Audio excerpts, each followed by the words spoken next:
Hey, I'm Ashley, and I'm going to be reflecting on the day in the life of a refugee tour that we took earlier this week.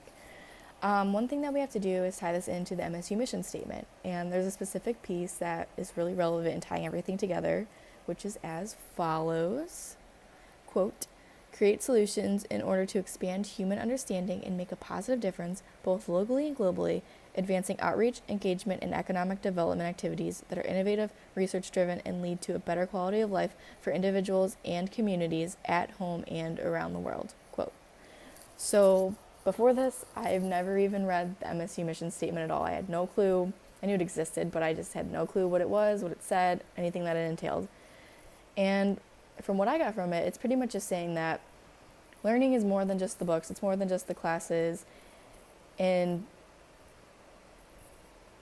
MSU wants students to walk away with an experience that is meaningful, that you can use anywhere and everywhere, something that helps you grow as a person, not just, yes, with your intelligence too, but something that helps you grow as a person.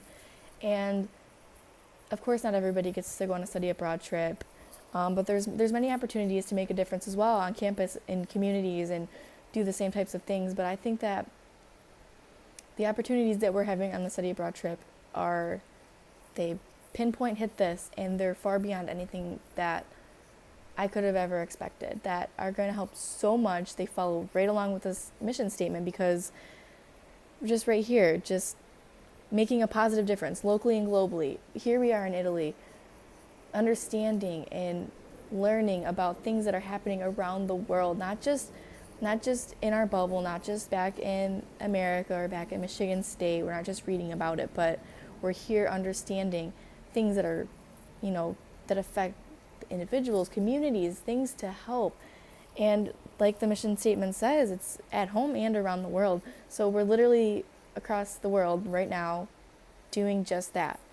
And I just think it's really just so meaningful. So that's kind of tying that into what we're doing. But looking at the tour that we took today, or it was last week, my bad. I honestly didn't even know what to expect, but we were taken to different facilities around Rome where refugees it's literally their daily life. It's where they get food, where they go for housing, where they go to sleep, where they go for this. Everything that we do so conveniently, every single day is something that's a struggle. They don't know what they're going to eat. They don't know if they're going to eat. They don't know where they're going to live. And everything is so far apart. Literally walking made me, and I'm sure everybody else in the group, so exhausted. And I just couldn't even imagine. And the thing is, I know that I have just security in life. I know that I'm going to eat. I know that I'm going to drink. I know that I'm going to live. I have so much comfort to myself. But these people, they're going through that. They're making these walks, but they don't know anything. They don't know their future. They don't know what's going to happen. And just that is so much more added stress. I thought it was hard just walking, but they have so much more that they have to deal with. And it's just stuff that you don't even think about.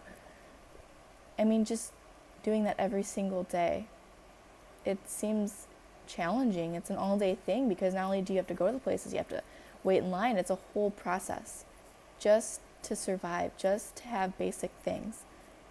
And I knew that my perception of a refugee coming in, honestly, was where you go to maybe one place, one center, and you're held there, but you're provided with sleep and meals and everything.